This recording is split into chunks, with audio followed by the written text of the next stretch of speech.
The City Council Workshop, November 18th, 6 o'clock p.m. Everybody is present on the council. If we could stand for the Pledge of Allegiance, please. I pledge allegiance to the flag of the United States of America and to the republic for which it stands, one nation, under God, indivisible, with liberty and justice for all. Thank you very much. This workshop session was asked by Joan Theriault and approved by the council unanimously to have a workshop session dealing with the Caribou City Council 2020 budget. I would ask if there's any public comment, but I'm going to open it up as we go through the process to comments. Just raise your hand. And this is a chance to make a comment. If you have any questions, I would ask that you put them on a piece of paper and submit them to the city manager, and the council will make sure that you get your answer to your questions.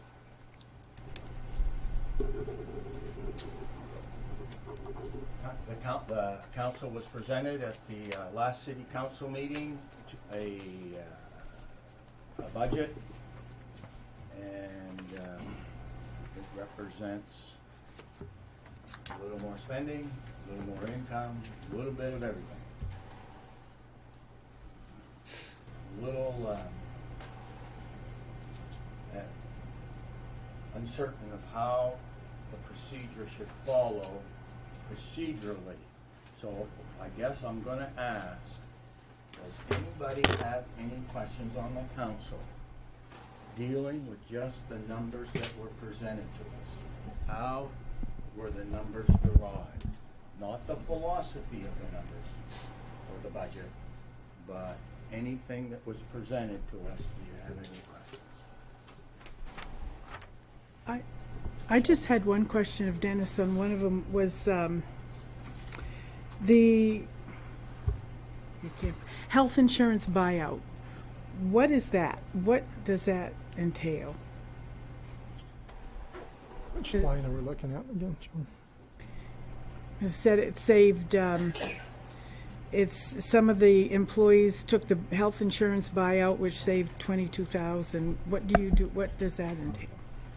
So the city's personnel policy under benefits provides that if an employee chooses to not take health insurance through the city, then we pay them in a sense, we buy them out of taking that insurance. And that cost right now is about $2,600 roughly. Is that a one-time check payout that you give Annually. them? It's annually, okay. Right. So can they opt back in anytime they want to, or if once they're out, they're out? They have to decide that at the time of enrollment or at a life-changing event in which Like they getting would, married or Right. something? Yeah, okay. Anybody else? I have to apologize to the council. I was not able to attend a few of the workshop sessions. I have a few questions that I'd just like to quickly touch base. Could you bring up the summary? okay. Expense summary and detail sheet, please. And I just wanted to ask, you have a difference, you have a column entitled difference from the 2019 budget, and you've broken it down to departments. It's the second one from the right. Difference from yeah, right there. And when and you go down to where it says total, $726,000 difference. And I added up, and I'm coming up with about $525,000 difference. And I'm kind of curious to what I'm doing wrong. I don't want to tie up too much time once again. I apologize for not attending the meetings. And I can't figure it out. But So I'll go back through and make sure my spreadsheet formulas are where they need to be. Fine, that'd be great.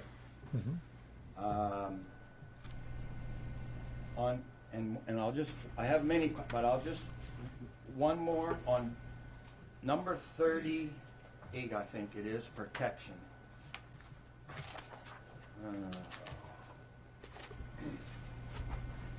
Street lights. Oh boy, I'm digging into the memory bank. It's only been 6 months, so you think I'd remember. I thought the council approved the purchase of new LED streetlights for approximately $300,000. Is that about right? And we were gonna save $100,000 a year, and we had a payback of about 3 years and 2 months. Then I guess one question I'd like to have answered down the road is we show, and I'm gonna forget the 2019 year because the replacement took place during 2019, so you don't get a full year. But I can go back in 2018 and I see we spent $112,000 on a full year with the old lights, and we're projecting to have to spend $76,000 for a whole year with the new lights. And I'm just wondering where the $100,000 of savings is supposed to take place. Right. Not, Okay. and I guess I'm curious, what was the name of the company that did this for us? Realtor. Realtor. With the numbers they gave us, right? Because that's, instead of having a 3-year payback, we're looking at I'm not sure, whatever it is. Right. And then, again, the numbers that are in here, and I mentioned this during the last council meeting, that we're still waiting for those numbers from Emera as far as what that value is. So that particular 76, that is a placeholder, and we still are anticipating there will be additional reductions. So there will be, I anticipate significant savings in that particular line item in the budget. Significant savings in that. Right. And in order to match up the report we got, there should be about $65,000. Right. So we're I understand. waiting at this point until we can get those final numbers from Emera. Okay.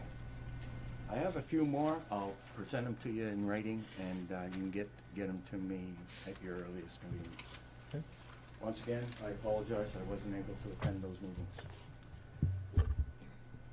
Any other questions on how numbers were derived? Okay. In my best effort, do we have any more chairs? Oh, she didn't want to get some.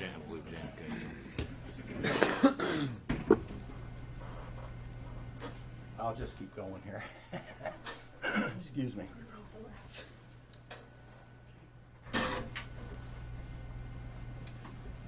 Does anybody on the council, Joan, you called a meeting, this is the philosophy stage of, what do you think we ought to do?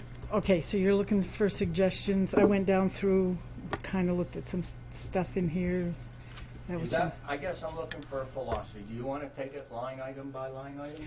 Well, How do we? what I did was I went through everything that, the highlights and some of the figures and stuff, and the revenues, the projected, things like that, and just wrote down some ideas of maybe to save, or some things that maybe should be put in, taken out, or changed around, or something like that, just to throw out there, to start whatever. Okay. So you'd like to look at particular line items? Yeah, I started from the top here, Yeah. and just kind of made a few notes and stuff like that. That Okay. if we wanted to. I'm going to ask the rest of the council kind of the same question of a philosophy, how we want to tackle it and make the best use of our time. Dave, any suggestions or how to? No, I'm good. Jody? Just on how we move forward with the presented budget. Yep. The question is, should we go line item by line item, or do we set a target number of what you want to spend, and then work from there? I would Okay. like to see, I guess. I'm gonna just quickly say that we're all volunteers here, and we pay the city manager money to, and his staff to implement the philosophy of the council that's sitting. I'm not too keen in getting into line item issues. That's just my personal opinion. I'd like to set a general tone and see what those numbers come back. That's just my personal opinion. I don't wanna get too far in the weeds, arguing. No, we never argue, we debate. How many battery packs do we have to buy for certain pieces of equipment? It's just too far in the weeds for me. Nicole, any opinions? I agree with having a bottom number, a goal, and working backwards with that. I think that is a good starting point, and I agree that we can look at specific lines, but not all lines, and that the city manager can reach the goal. Okay. You, I'm just gonna bypass real quick. You have, Mr. Hugh, Counselor Hugh has submitted to every one of us some spreadsheets that are gonna, and I've asked him if he would explain to them. It's just a different way of looking at numbers. In a philosophy standpoint, not in any line item. Particular point. Tommy, any opinions on how to approach this? I agree with Counselor Jody and Nicole, but I'd like to defer my time for Hugh. Okay. Counselor Hill, you have worked some time on putting some numbers together. Would you mind presenting them to us? Okay, thank you everyone for coming tonight. This project for me started back in March 8th of this year when Dennis sent us an email titled Info Request. It was a PDF providing revenue and expense figures by department since 2013. Starting with those figures in that March 8th document, I began building the slides that we're going to review here. On October 16th of this year, Dennis forwarded the council another email titled PW Budget Changes, where he addresses a question I had about $434,000 per year increase in public works expenses between 2013 and 2020. The forensic breakdown Dennis provided in that email of where the money went regarding the $434,000 per year increase in public work expenses was a useful exercise because it helps everyone understand better which line items of the budget are getting more expensive.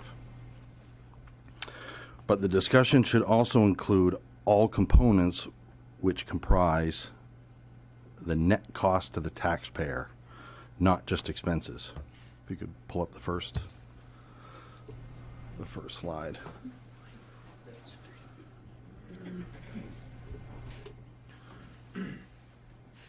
Okay, I'm gonna see if my pointer will work. Okay, there's a little lag here. Okay, so this is the number Dennis broke down for us in that email, that $434,000. So above is a chart with, among other things, the net cost per year for the taxpayer for public works from 2013 to 2020. Column 3, the net cost of the taxpayer, this column here, column 3, is calculated as follows. You take column 6, revenue, then you subtract column 7, expenses, then you subtract column 8, capital, and then that gives you column 3, what I'm calling the net cost to the taxpayer. So what does this mean? Between 2013 and 2019, while expenses for public works alone increased $434,000, the actual net cost to the taxpayer for public works went up $834,000. in that time period. So all I'm doing there is I'm subtracting the 2019 number from the 2013 number. And that's the net increase in that time period. In other words, expenses are only part of the picture. When changes in capital investment and revenue are factored in, we get a clear understanding of what it costs the taxpayer to fund each department. If you could pull up the next slide.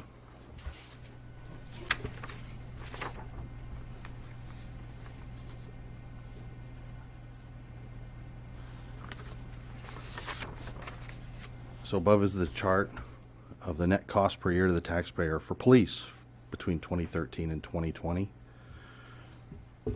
Again, the net cost column here in column 3 is calculated the same way. Revenue minus expense minus capital.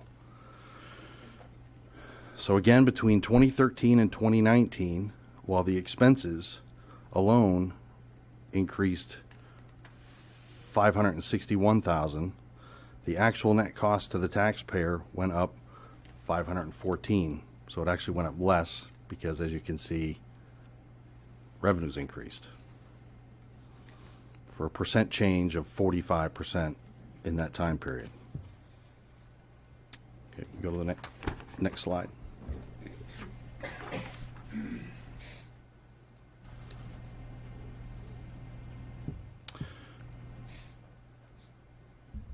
Okay, above is the chart for the net cost per year to the taxpayer for fire and ambulance. Same time period, same calculation, although my column number is different here. But column 3 is derived by taking revenue, subtracting expenses, and then subtracting capital. And then you get the net cost to the taxpayer.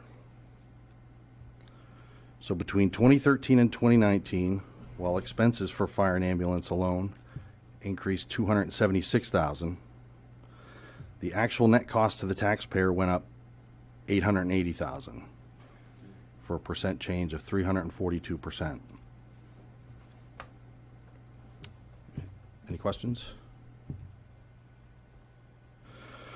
Okay, so I'd like to take a moment and go back to our meeting on October 28th. There was a brief discussion during that meeting about this department and the definition of making money. As you can see in column 3, this department requires taxpayer funding of over $1 million this year.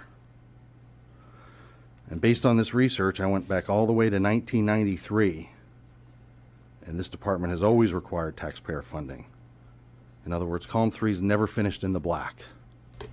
It's always required money from the taxpayer. Okay, 4th slide.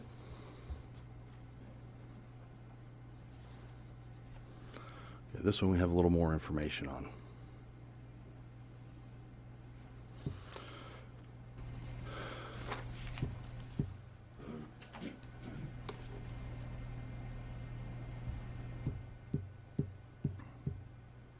I can scroll over there when you want to get to it.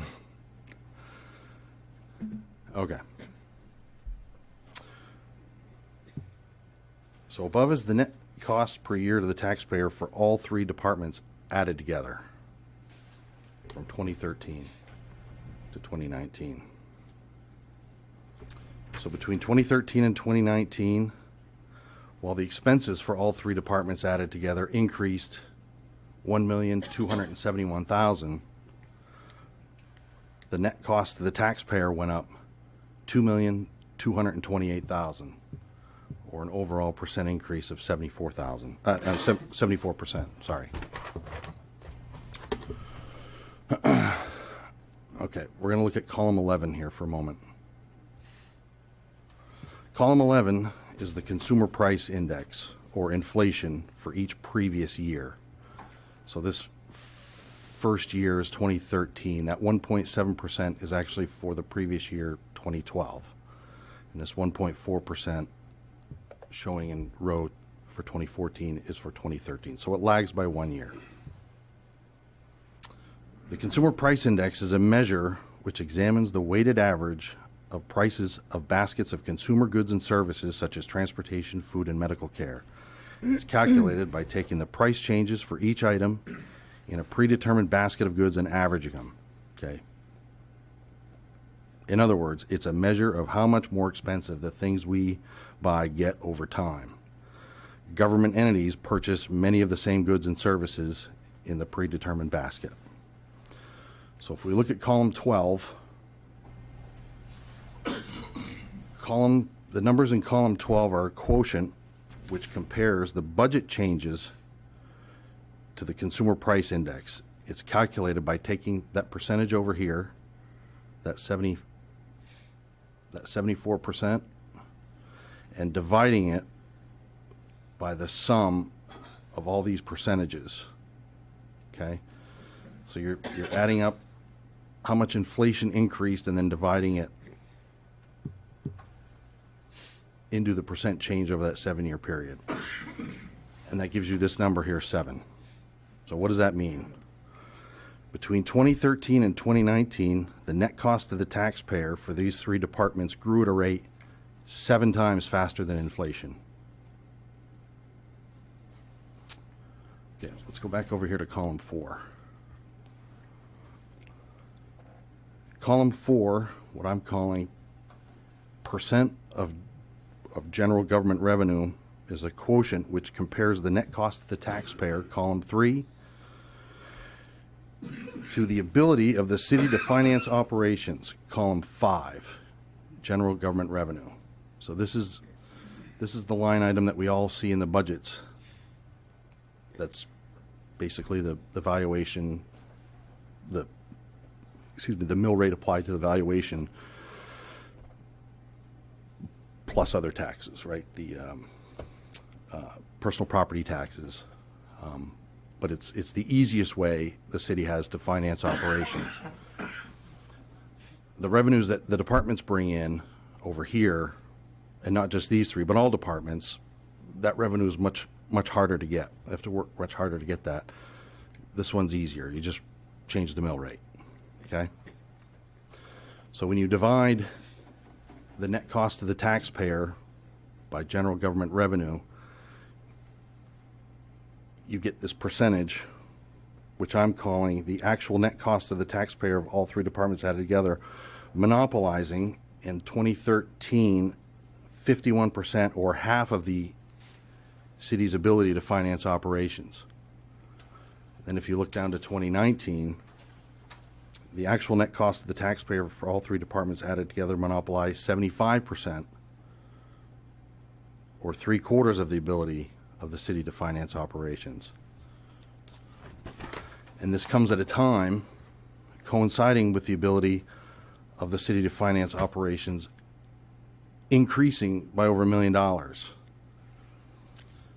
So in other words, the numerator increased by $2,228,000, and the denominator increased $1,134,000,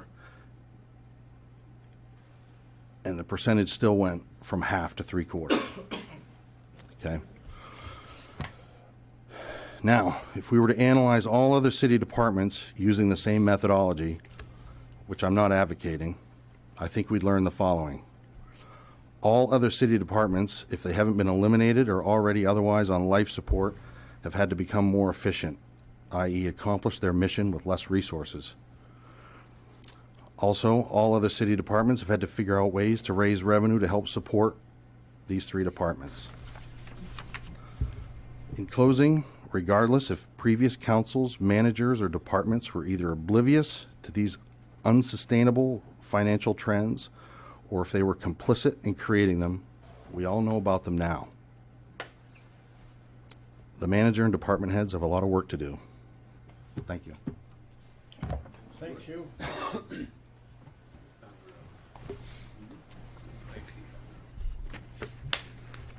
Wow, where do I go from here? Actually, I have a question. Okay. It's not long. Comment? You have a comment? No, I actually have a question. Okay. So, would any of those numbers change if Caribou paid a per diem rate for their population, like other places are charged, like Woodland and New Sweden and all of those are charged a per diem rate? And if 33% of the no pays are in Caribou versus the less than 0.5% that are in the outlying 18% that are paying for the 82%, like we learned previously, would that change your numbers at all? Just in general? What department? I think right now, just, Okay. these numbers are actual numbers. Mm-hmm. There's nothing that's gone into this as far as Oh, no, I was just theoretical or, you'd have to look at crunching the numbers and just seeing. I'm sure it would change in some way. I think it's a valid question. I just think it would probably take its own workshop to, Okay. you know, No, for each just- department just to kind of know if hash that factored out. in at all. John? My only observation is, and knowing the budget as well as I do, in all fairness, we're comparing a situation where we don't have the air ambulance the way we did back in those earlier days. That we're providing a fair amount of income to offset those costs.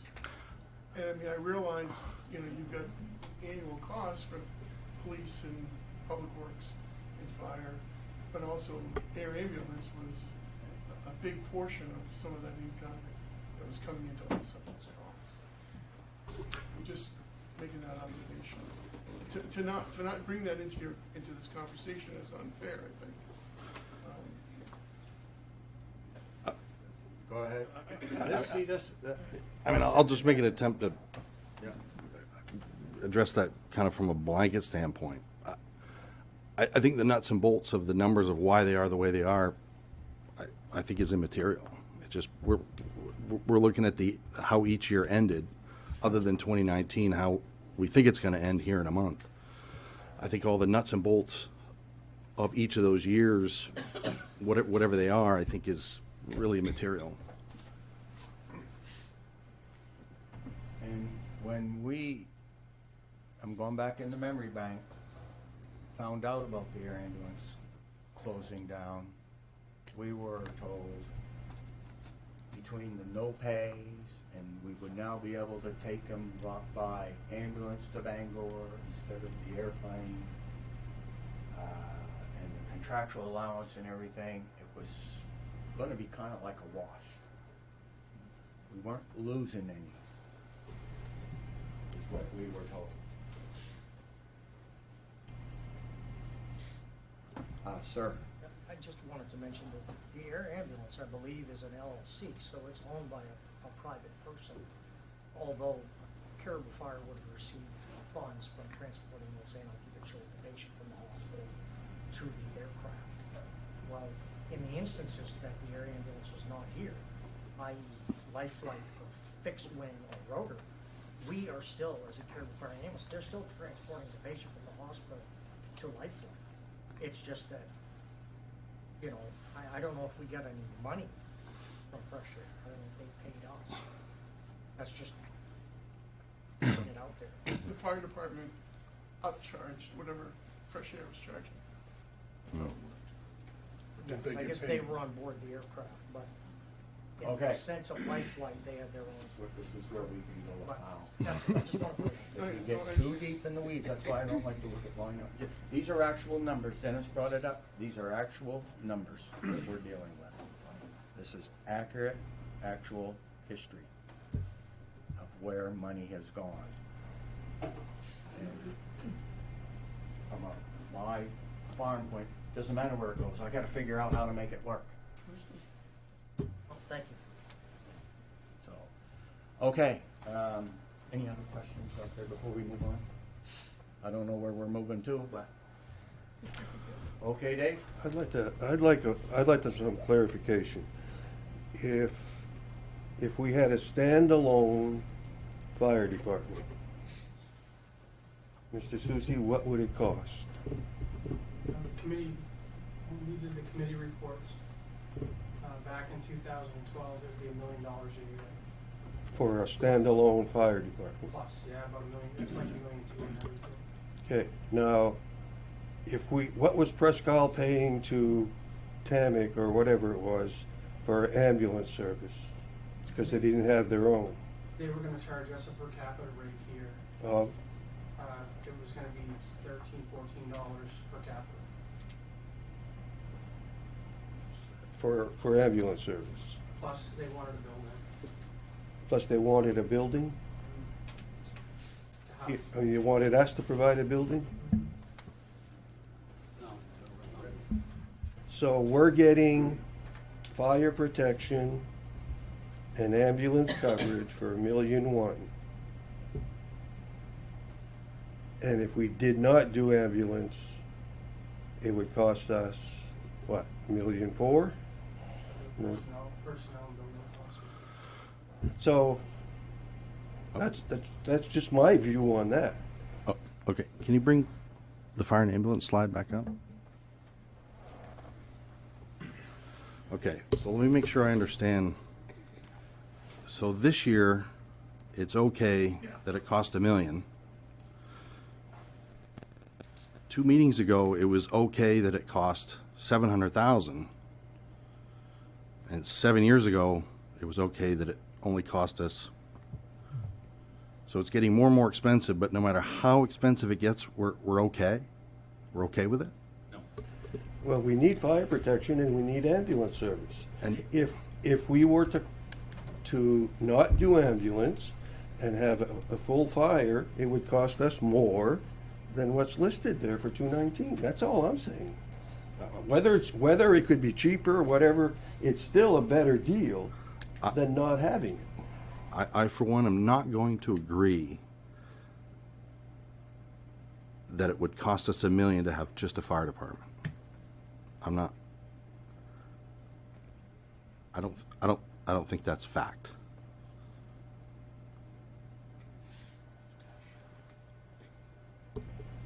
And nobody here knows. I believe the chief.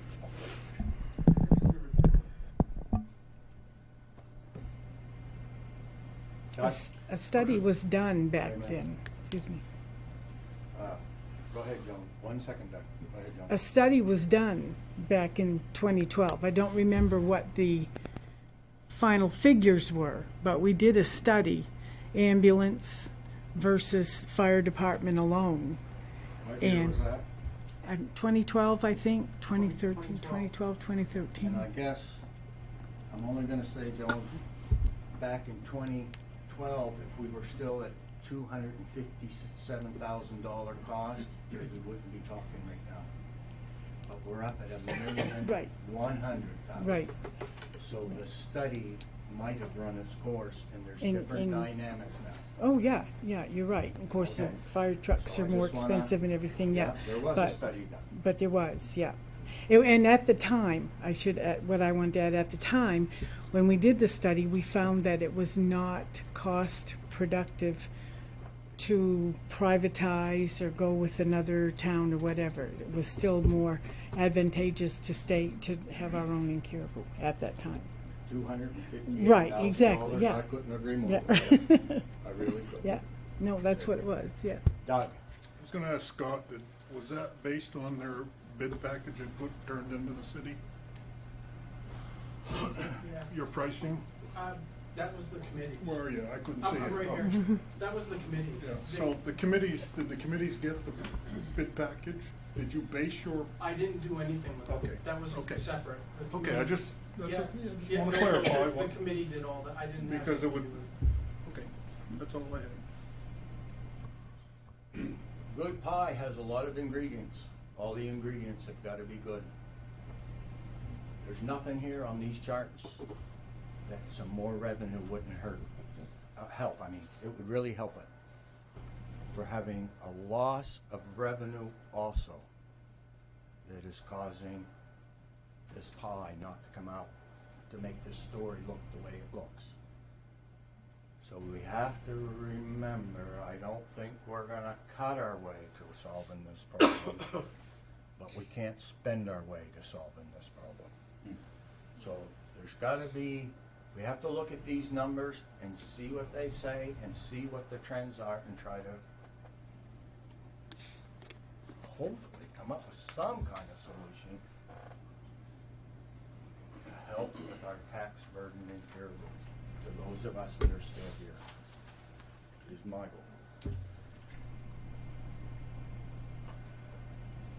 I'm just curious, should we vote on the presentation that Dennis gave us?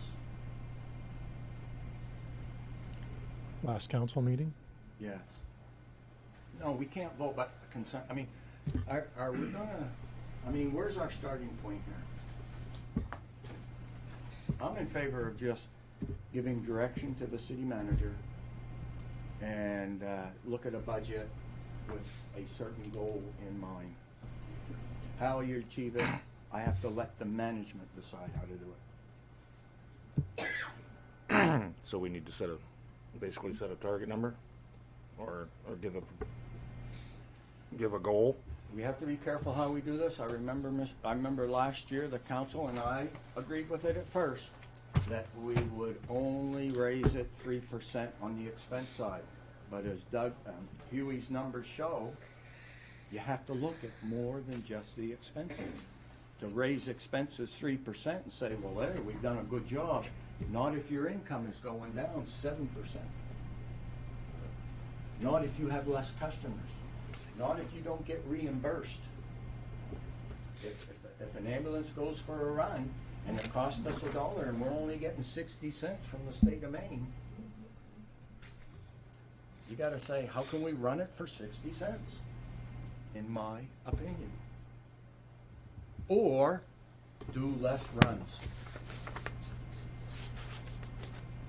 We were presented some numbers, and I'll just use ballpark figures, that as Caribou taxpayers, we pay, you include operation and capital expenditures, it's costing the citizens of Caribou approximately $140 per person to have a fire and ambulance service. And we charge $70 to $75 to the surrounding communities to get that same service. In my business, if I buy something and sell it for less, I'm losing money. And when you say we got to charge our surrounding communities $140, or God forbid, we're taking the risk, we should be up around $160, $170 to surrounding communities. And you get the answer back that says the other communities won't pay it. I sit back and say, well, why am I paying it then? I just am trying to found.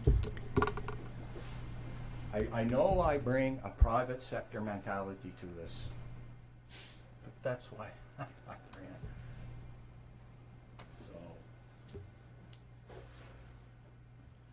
So, Tom, let's start at your end. What do you want to do? We set the mill rate earlier this year.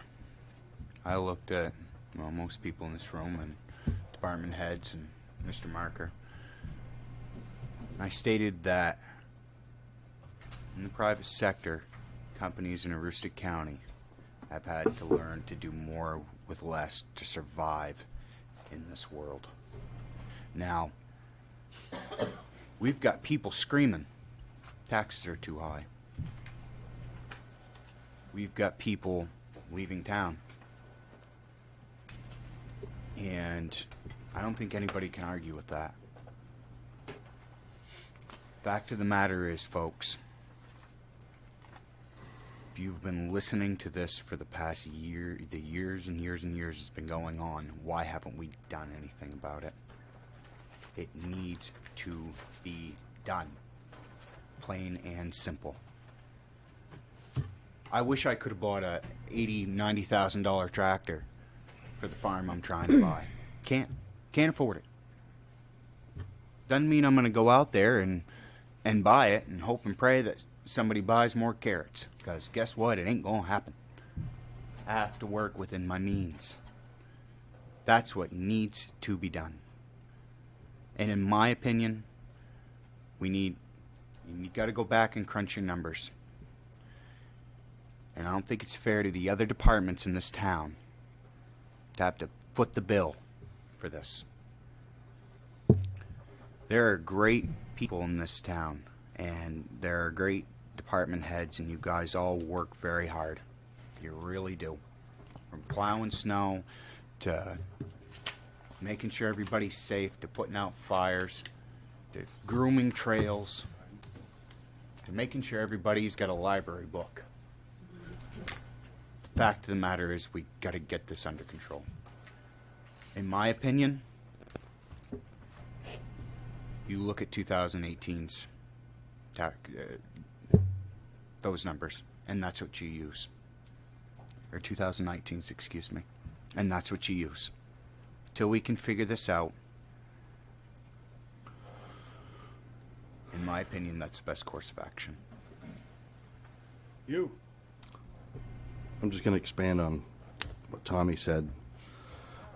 A budget that expenses don't exceed 2019, a budget that capital investment doesn't exceed 2019, a budget that anticipates no mill rate increase in 2020 for the city, and a budget that no one-time revenue is needed in 2020.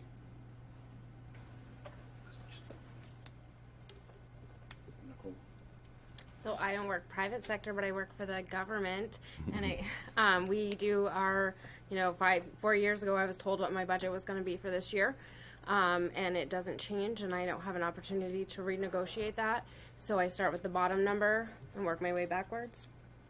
So I recommend, if we want to look at the 2019 numbers and see what we can do with the budget, that's where the hard decisions have to be made. But I think it's doable. We managed this year, so.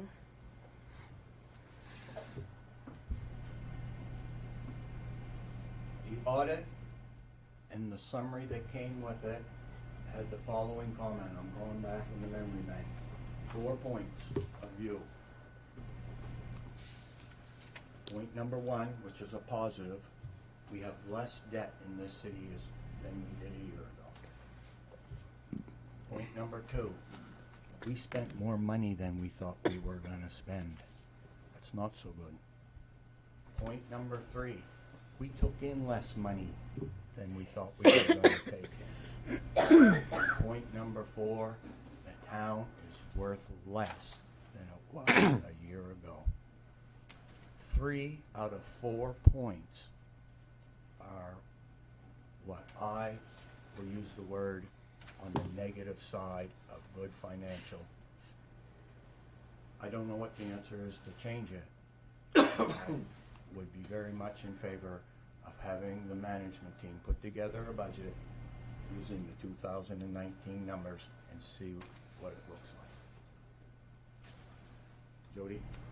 Yeah, I'm gonna go along with, just wanna touch on what you said. Well, I agree that we need to, not to exceed, look at a budget that does not exceed the amount of the $10.8 million of 2019.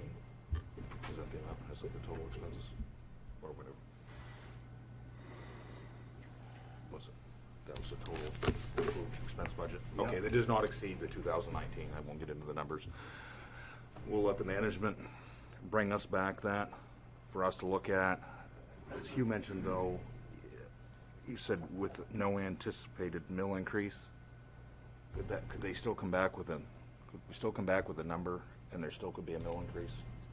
You said no anticipated. I mean, even. I'm just 1 of 7. Oh no, I'm just. I mean, I don't. I'm just 1 of 7. So. So that's. It is possible. It is. I mean, It is possible that they could use the number, because we had $300,000 that got transferred that we don't have this year. We did use some one-time money this past year. So it is possible, but there's so many variables at this point that there's certain things you have to assume. Just real quick, everybody needs to keep in mind that everybody thinks the school is going to come back and say we're gonna spend less than we did last year. They're wrong. Mill rate's going to go up. School and county guaranteed. So we need to keep that in mind. Okay. I guess my bottom line. For tonight's purposes, we are talking about the city I'm fully aware, but everybody needs to keep that in mind. And I just gonna, well, we're gonna receive approximately $275,000 more of state revenue sharing, Right. approximately. When the state gives us that $275,000 of extra money, I think they're assuming half of it should go to the school and half of it go to running the city. It's you, well, you know, I mean, they wanna help the schools out too. We have taken all of that money and are using it in our budget. So I guess, None of it's supposed to come to the city, to the school district.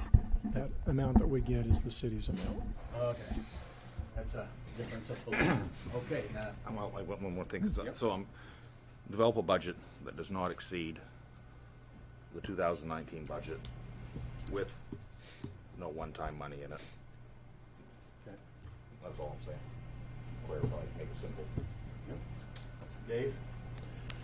There's no way that you're going to be able to keep this mill rate the same without cutting programs. Because I think the departments have done everything they can to keep their costs down. So at some point, some program has to go. And I think it's the council's responsibility to decide that and not pass the buck to the city management.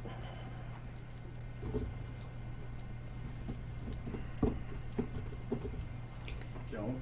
Well, I think it's going to be difficult to hold it. I really do. But I also think there are ways that we can cut a few expenses and increase some revenues. I don't agree with not using one-time funds for certain things like, the River Road, for instance, and the damage to the fire station. That we're not using that money to just put off an expense that we're going to have every year, ongoing expenses. These were emergencies. I don't have a problem using it for that. But I do think that there are ways that we can probably work some of this out and increase the revenues, and perhaps that would give us some extra money that we need without cutting services or things like that, because this is not going to be easy to do with these figures that we've been given. Did you have anything else? I just want to say that what we're asking for here, is we're just asking for a proposal to the council. Doesn't mean we made our mind up on this budget. We're asking for, or I'm asking, I should say, that we get another presentation, and that has not been determined, and I just want to clarify that. Yeah. Remind me that. That was my understanding Yeah, also. we're just asking for a proposal, and that'll be determined by this council at a later point. And how we negotiate that after the proposal will, be another discussion. So I just want to clarify that in my mind and for the public and for the camera. Does anybody from the audience have a comment or two that you'd like to say? Wilford, you can't go all meeting without saying something. Come on. And he won't. Get up there and grab the mic. Before I,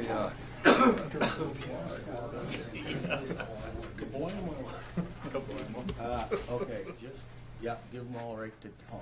I want you to read that real good. Here, This is what's been happening Here. over the years. Just give me all of them. Just give me all. This is an opinion, this is a threat. Here, Hey, give, just give, give 'em all. give me all of them. I'll pass them out.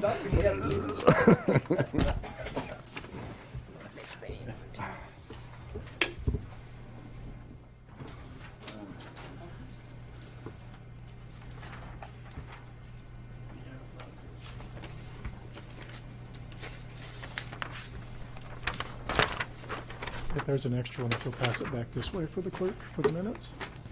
Here. Pull one out there for me.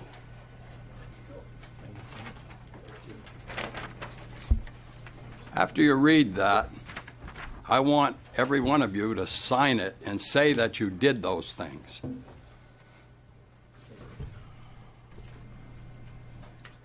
This is one department. Every department in this city has done this for years, and you guys have fell for their line.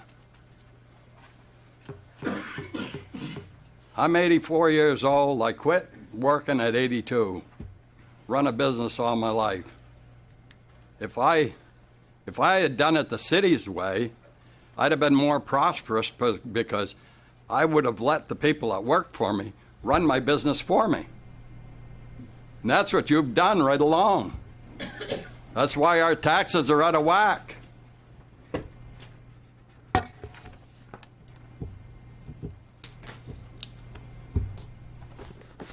Would you mind reading that letter? Yeah, I get the. Read it. No, you don't get to read the letters. Most of this audience is here is because of that damn letter. Wilford, it's called politics. Huh? It's called politics, Wilford. That's what. But you're letting politics run the community. Well, The taxpayers taking it on the behind here. it's politics, Wilford. You be it, Wilford. Well, It's politics. And did any of you threaten the fire department to go all volunteer? no, nobody. What does it say on that letter? It's politics, Wilford.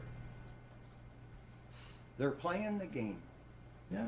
They're playing. We understand. Well, this building is full tonight of these people that are playing the game to back this up, this letter up. Wilford, we have nice. Don't give me any Well- bull about it. Wilford, this is bad news for me arguing with you, but the people that work for this community are hardworking.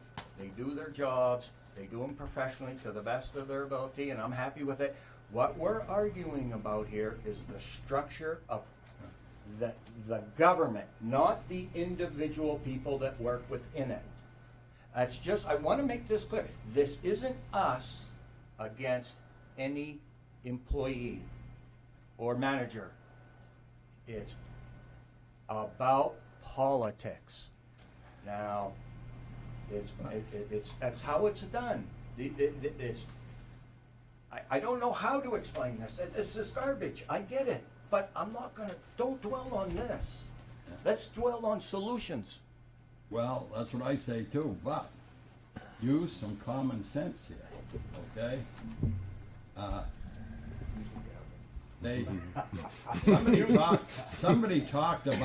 Somebody talked about having, if we went to another ambulance service, we'd have to furnish them a place to park an ambulance.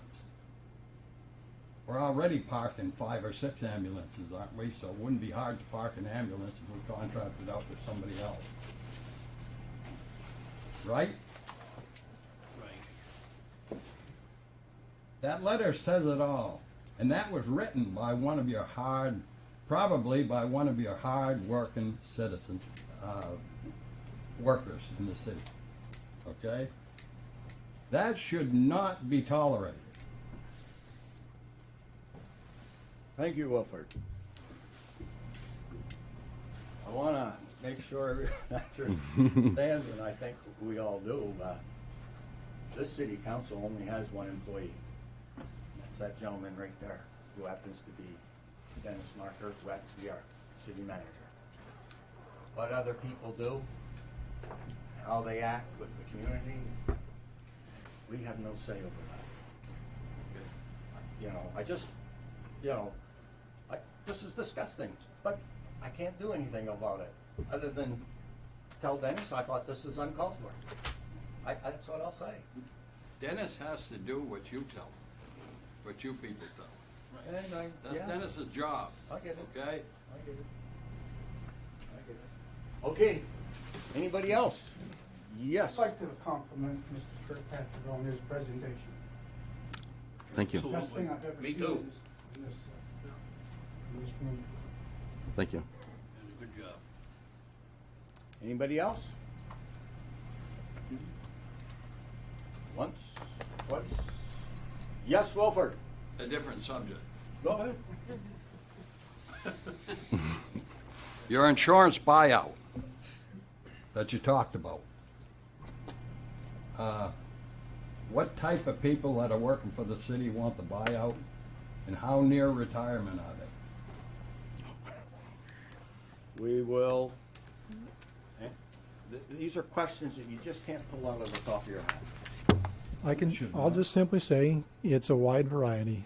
People come from different backgrounds. Maybe they don't want it. Maybe their significant other has it and they don't need it. Maybe they're close to retirement, maybe they're not. It's across the board, it's a variety.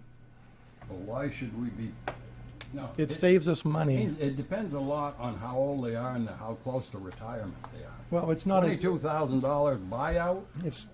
buyout is probably the improper term for it. What we're doing is basically incentivizing them not to take our insurance.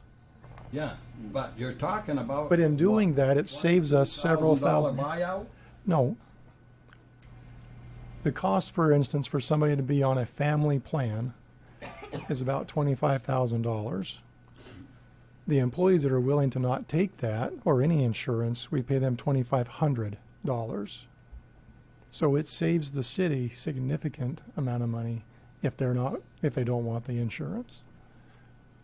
Well, before you go into anything like that, I would hope that you'd think a little bit about the private sector who has to buy their own insurance and how that works, okay?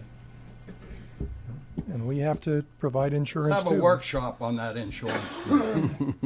Better still, okay? Thank you, Wilford. Yes, John? Just out of curiosity, what percentage of the health insurance do the city employees pay on their own, out of their own pocket? 20%.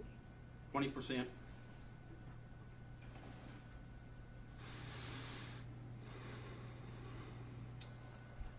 Yes. I would just like to say that I commend Huey on his report, and the council for looking into the budget like they are, because I'm not a very highly educated man, but I've been in this town since 1980 doing business, and something that wasn't addressed in your figures was the population at 2012, 2013, 2014. This town used to have 13,000 people, and the departments were a lot smaller.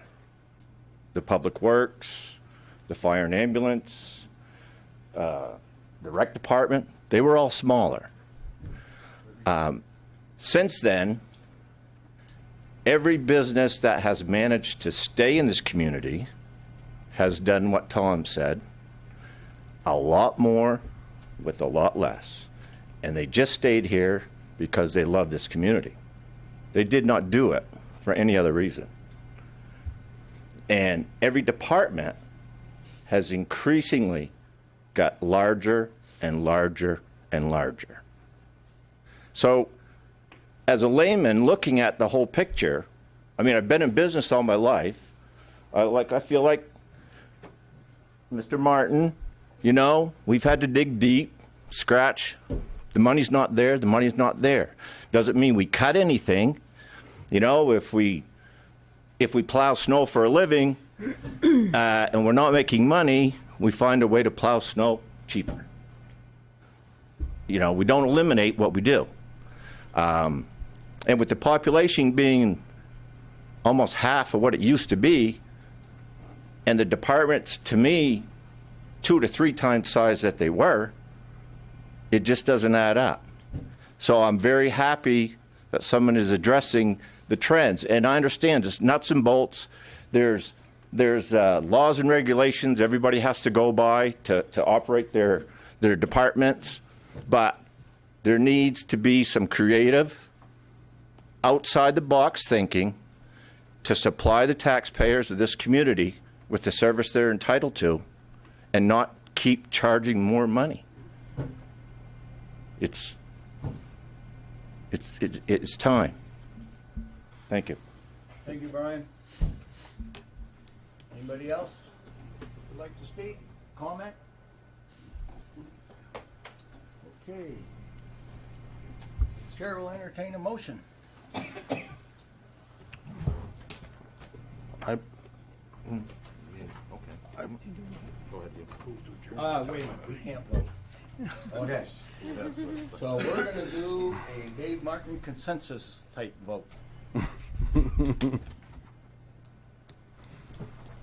What would you like us to do a consensus on? so we'll, Well, we're gonna officially vote. Okay. so let me propose a budget. Expense doesn't exceed 2019, capital doesn't exceed 2019. Anticipate no mill rate increase for the city only in 2020, and no one-time revenue anticipated needed in 2020. That's my. Okay. A budget that expenses doesn't exceed 2019, Expenses. capital doesn't exceed 2019, Okay. anticipates no mill rate increase for the city in 2020, and anticipates no one-time revenues needed in 2020. So anticipate. Yep.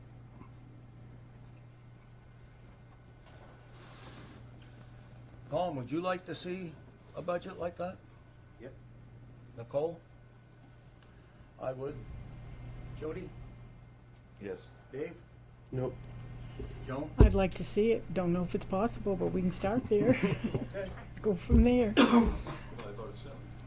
Dennis, do you have anything to add to the conversation? Well, I can tell you with the type of capital improvements that we are looking at for next year, if you're going to have zero increase to your capital budget for next year, then you are going to see what you've just predicted, that the other departments will suffer. We have a major structural shoring that needs to take place at the fire department and a roof. And if we're going to make that happen, there are other things that we'll have to suffer in order to make that work. One of the issues that we're facing this year, as we've been discussing, our health insurance went up on us 6.76%. With the employees covering 20% of that, that essentially means that they're taking home 1% less in take-home pay. And that's if there's a 0% increase. And that's what essentially we've been budgeting for at this point, other than for some of the union contracts. So I understand what you're trying to accomplish. I'm going to echo Councillor Terrio's comment. It's going to be very difficult.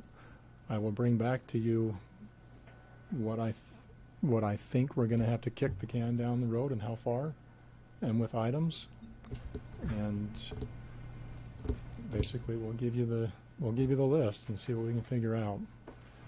I just wanted to say on the health insurance thing, and I don't want to be insensitive, and I understand that the costs are going up, but many organizations, the employees are absorbing the full increases that are being affected by health insurance as well. So it is affecting everywhere. Right.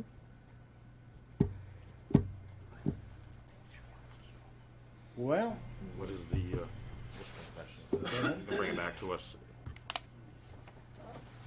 Not setting a time frame, are we, or that's Well- my question. That's the next. hopefully we could have something by the next council meeting, which is a Monday, a week from today. Draft to look at. I'm not gonna set a time frame, just a question. No, I'm A just, question. So and if it can't be done by then, we'll get it. then we'll get it at a When later we point, get it. so, okay. But just have it for a goal, see if we can do it. It probably won't be in your packet. Fair enough. What, to the best of the administration's ability, see what happens. So let me ask another question. So the 2019 budget that was adopted December 2018 is one number. We went through the mill rate process in July, having been through half the year And we did additional slashings halfway through the year where we thought we could. Which budget are you talking about we're gonna hit for, trying to hit for 2019? I'd say start with what was adopted, just to, Well, officially, what was adopted at the end of this year was the July mill rate modified budget. okay. You can start somewhere. Just pick that number.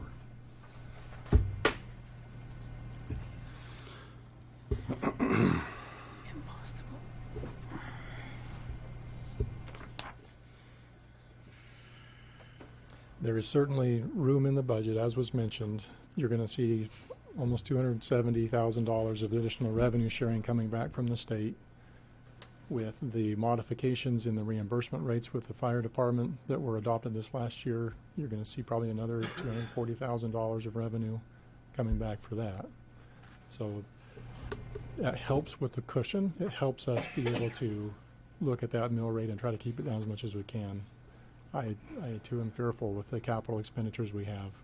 Are we gonna be able to make it work? We'll try to do what we've been directed, but it'll be heavy for you. Jody? The 270 is an additional revenue sharing from what we get? Yes. Okay, from additional from last year. That's all I had. Anybody have any other comments before I bring the meeting to a close? Anybody want to see any other conceptual ideas? Any last comments from anybody in the audience? Okay, well, for now, you're starting to.